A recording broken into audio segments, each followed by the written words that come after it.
NABN, New Africa Broadcasting Network. The former Vice President of the Republic of Kenya and the leader of Wiper Party, also in Kenya, His Excellency Dr. Stephen Kalonzo Musyoka, sat down in his office with our Chief International Correspondent, Honorable Anthony Afolo, to discuss matters affecting Africa. What Stephen said about Kenya, about Nigeria, and about the Chinese. Enjoy it.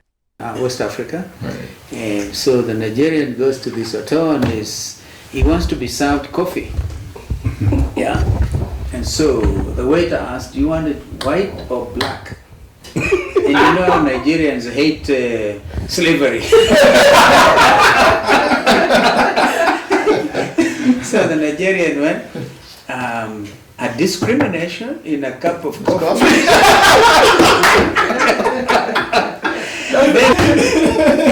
That's a good one. Does anybody have a Kenyan joke? No. Yeah, the rabbit story. Back to a rabbit story. Yeah, we shook them. So we are continuing with our series of Africa Arise and Shine. We're in the nation of Kenya, and I'm speaking with Honorable Stephen Kalonzo Musyoka. Welcome, to our program. Thank you. NABN TV, we're continuing in our efforts to explore Africa, to bring Africa to the world and the world to Africa. We had a previous conversation in a meeting not too long ago. Just to introduce yourself to the world, as we want our leaders to be recognized. Yes, thank you. My name again is Stephen Kalonzo Musyoka. I served as Kenya's Vice President between 2008 and 2013. I've run for president before, and right now I'm a member of the opposition in this country, working very hard to democratize not just Kenya but the region, and more particularly the African region. I'm a leader of my own political party, but I'm also a practicing lawyer. So I'm an advocate of the High Court, as we designate ourselves in this country. And I want to thank you for believing, like all of us do now, that the moment for Africa has come. Thank you very much. Now, what would you like people to know about the nation of Kenya? Because the reason for my question is we've had, different impression about different African countries from the perspective of the National Geographic, Yes. which I watch. Up until yesterday, I know very little, about Kenya. But I'm also, familiar with some African countries. But speaking to the people in the diaspora around the world, I would like you to tell us more about what we should be knowing. I believe Kenya is one of the main pillars in Africa. If you look at the map of Africa, you look at South Africa to the south, and Egypt to the north, and Nigeria to the west. And quite easily, looking at the East African coast of Africa, you cannot avoid looking at Kenya. Therefore, I'm sure your impression of Nairobi is not what it is, but it's coming up as a modern metropolis. Nairobi is host to the United Nations. Indeed, Nairobi is the only headquarters, African headquarters, with the privilege of hosting the UN itself. And this I happened to have negotiated with late brother Kofi Annan when he was the UN Secretary General, so that Nairobi is at the same level with Vienna in Austria and Geneva and New York at the level of the UN. So you have United Nations offices in Nairobi. It is the main driving economy in the East African region.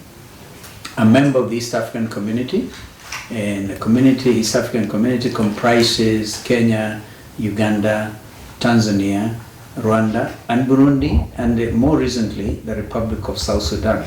As you know, that happens to be the world's newest country. So, therefore, the East African community, again, is a very important economic bloc, because our forefathers met at the level of the African Union and decided to use these economic blocks as the building blocks towards the realization of the African dream, eventually ending up with the United States of Africa. not really to emulate the Americans, Right. but that's what it is. So I think I positioned Kenya to you and to the viewers. To the viewers. That's interesting. Let me digress a little bit and go back to the last presidential election. I believe that was probably 2017. Yes. Okay. A lot of Kenyans in the diaspora have different perspectives. I've heard, different comments, how the election went, how it's going, what's going to happen, and so on and so forth. Now, when we started, you described yourself as a member of the opposition, is that correct? Okay. What is it that you would like people to take away from the last election that occurred here in Kenya? I also mentioned that in 2007 I was a presidential candidate, actually the third ranked. And following that, this country literally exploded because one of the problems we have, not just in Kenya, but I think in a lot of African countries, is that of ethnicity, negative tribalism. And because of it, we ended up with Kenyans fighting each other.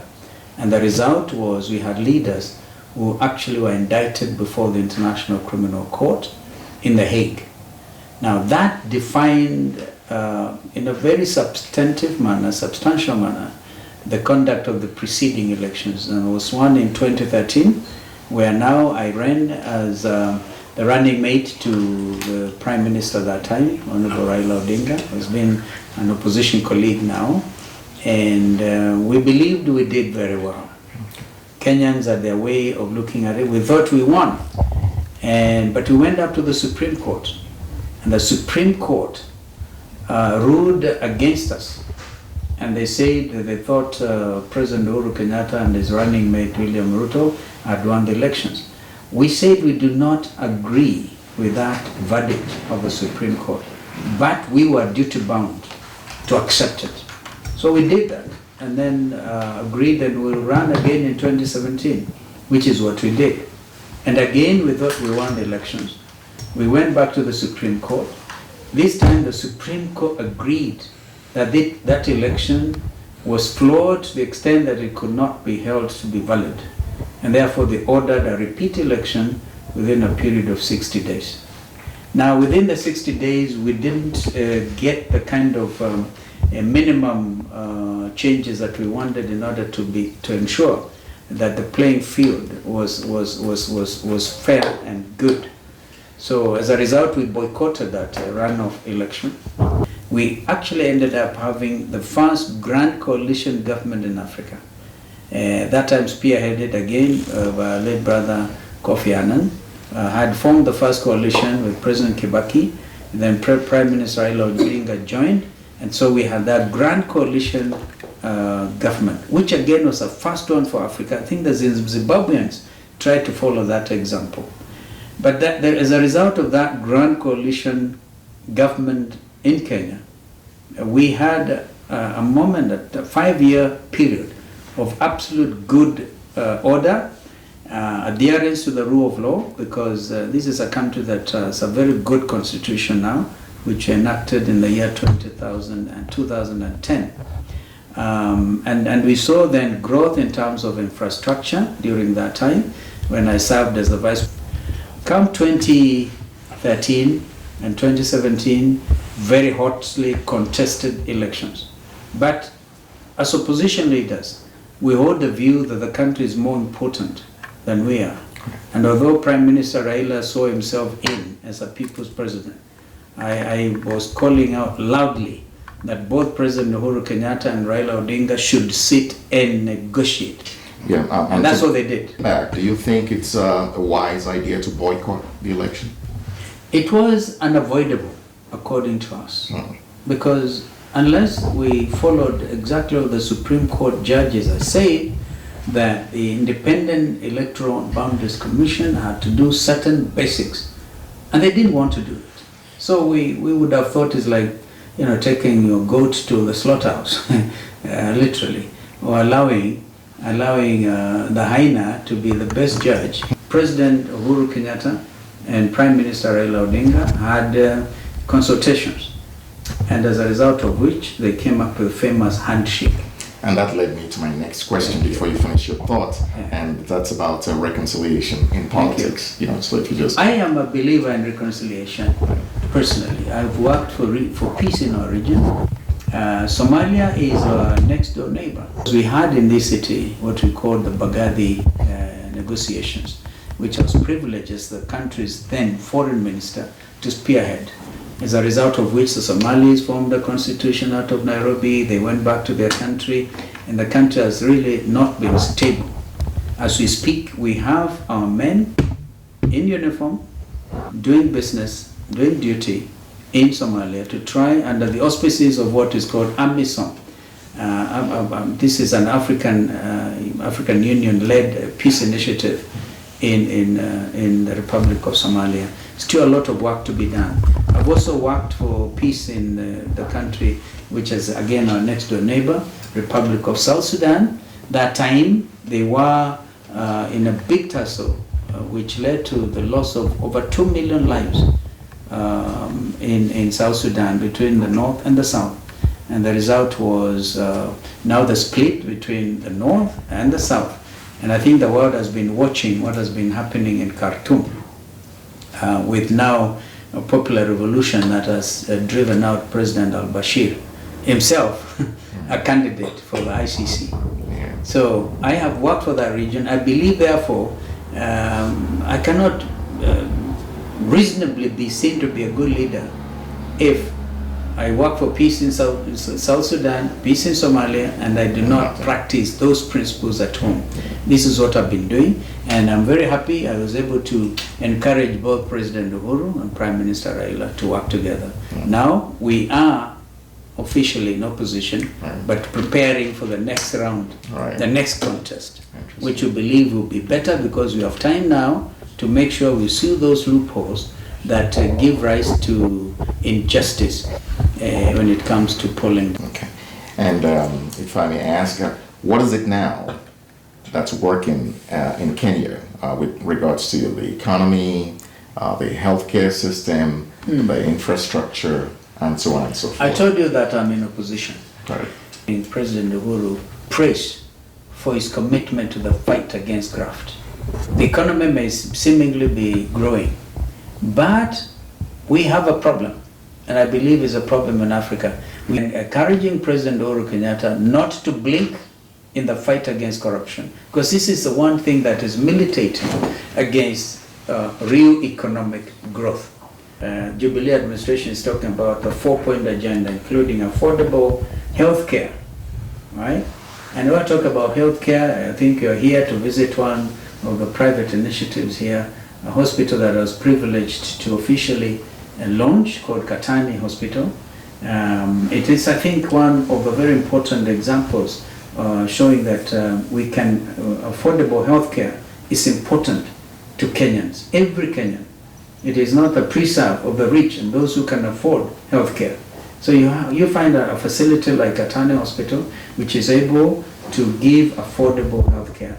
And this is in line with President Uhuru's own agenda of making sure there's affordable healthcare across the country. The other issues they're dealing with have to do with housing, affordable housing, and food security. But we're preparing ourselves as members of the opposition to take over. This time, big time. No. Katani Hospital's mission is to empower people and provide Katani community and environs comprehensive health care for all. NABN TV management is impressed about the good deeds the hospital has been doing for the community, and NABN TV is committed to support them. Please join us to support Katani Hospital for the good deeds they are doing for humanity. To know how you can help Katani Hospital, please visit their website at www.katanihospital.org. Thank you as you do so. Now, from my little, private eyes, coming again to see you this morning, I had the opportunity to see some of some companies from Asia, particularly China, Yes. and so on and so forth. It looks like they have deep roots right here in Kenya. Yeah, you remember I started our conversation by saying the moment for Africa is now. I think everybody has seen that. Those from the east, from the north, a lot of Africa has been looking east. Not just to China. Of course, a country that comes easily to mind is China because of their numbers, the because of what they call FOCAC, Forum for African Cooperation, and even Japan, that others who want to invest in Africa should also know that there will be competition. Therefore, Africans will expect value for their money.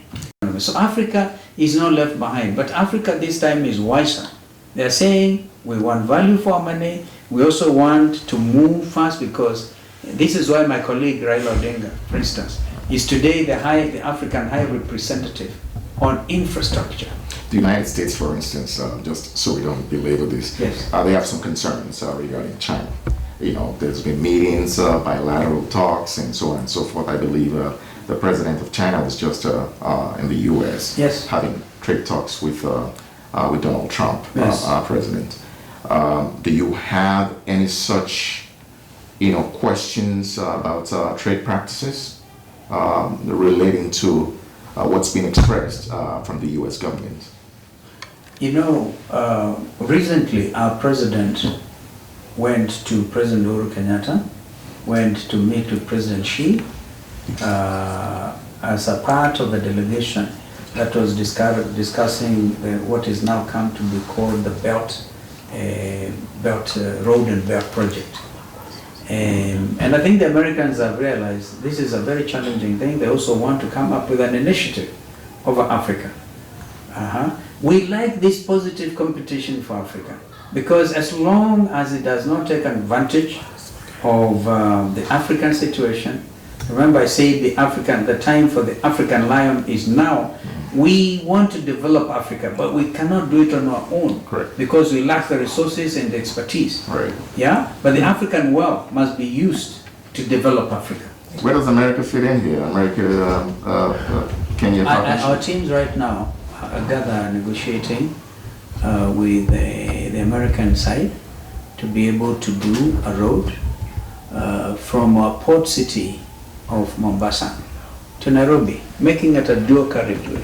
We are very deliberate about building our infrastructure. There is that. Americans and everybody else will have a chance to participate in building this economy. But it is more importantly, I don't know whether, I think it is between Nigerians and Kenyans in the US. Yeah. As foreign minister, I discovered a lot of Kenyans had gone as students to America. That's how the first airlift of Kenyans, newly independent African state in 1963, needing to build capacity, and the collaboration between President John F. Kennedy's administration and our new government here gave rise to the first airlift of Kenyans to the United States. This actually will limit this to Kenyan youths transitioning to greener pastures. To Europe, to America, everywhere in the world. They have concerns. What I hear from my engagement with the Kenyan community is that we have more opportunities in the West. Now, what are you doing, or what have you done, or what's happening currently with the present administration to ensure that these youths are better, catered for right here in Kenya in terms of employment opportunities, trade, and so on and so forth? We have a huge community of Kenyans in the United States and indeed in the diaspora. Correct. A lot of them working in Emirates right now. Kenyans have gained expertise in the hotel industry, hospitality industry, right, so-called, and they're very good at it, and they're everywhere in the region. But the ones in the United States have shown a keen interest to invest back home. And those also in countries of Europe, the European Union. And what we are doing here is to make conditions conducive for that kind of diaspora investment at home. And I can tell you that the figures that the Central Bank of Kenya will produce in the last subsequent 10 years since the NAC administration, where I was privileged to serve as vice president, up to today, the kind of investment back home by Kenyans in the diaspora is substantial. Correct. Absolutely substantial. And we must continue to make conditions, again, conducive for them. I'll give an example. The hospital that we talked about, right, is a very good example because a Kenyan young lady went to work in the States, yeah, and she's come back to invest at home and making a difference in terms of healthcare. A lot of others are taking that cue and are coming home.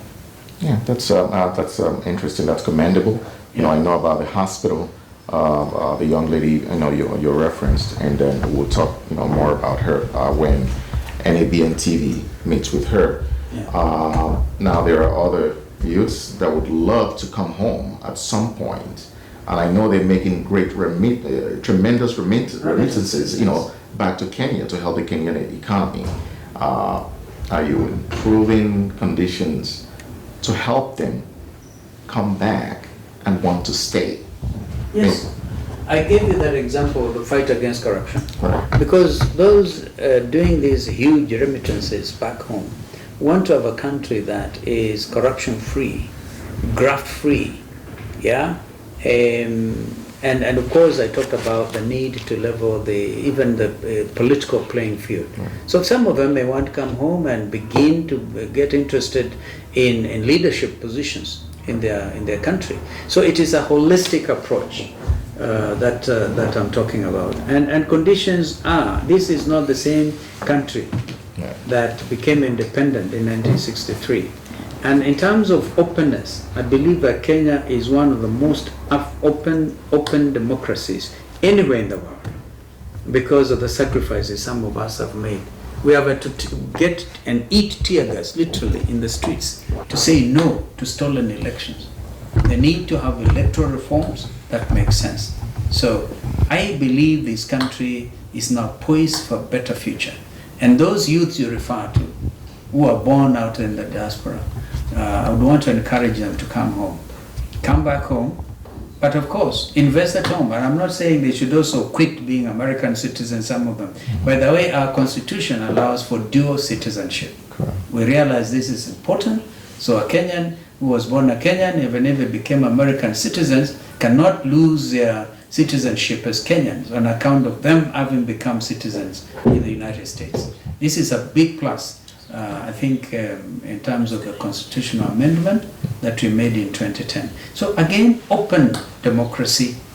Open, and Kenyans are very open. You begin talking to any one of them, they'll tell you stories until you say, I've had enough.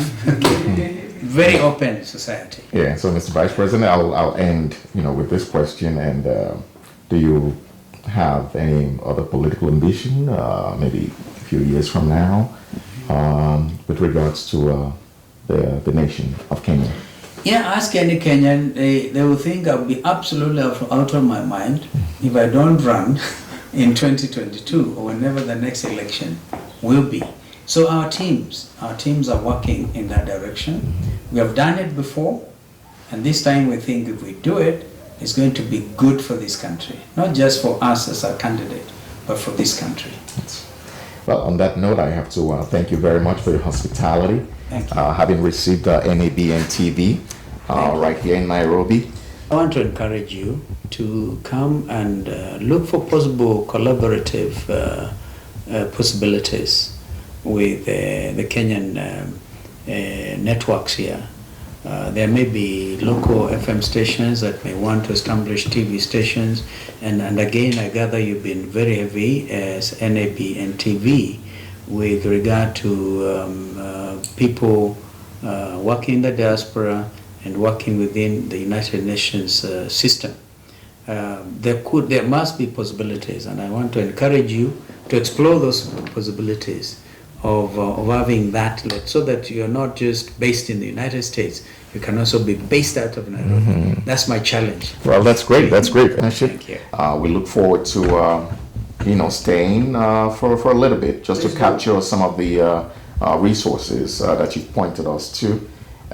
Thank you again, and it's been a pleasure. Thank you. Thank you so much. Thank you. Please come again. Thank you. Thank you. On behalf of our executive producers, Moses Adedeji, Joy Adedeji, and our producer, Honorable Anthony Afolo, our East Africa correspondent, Honorable Jimmy Nguli, and the rest of NABN TV team, my name is Brian Kamei. Thank you for watching. NABN TV, inspiring a new generation.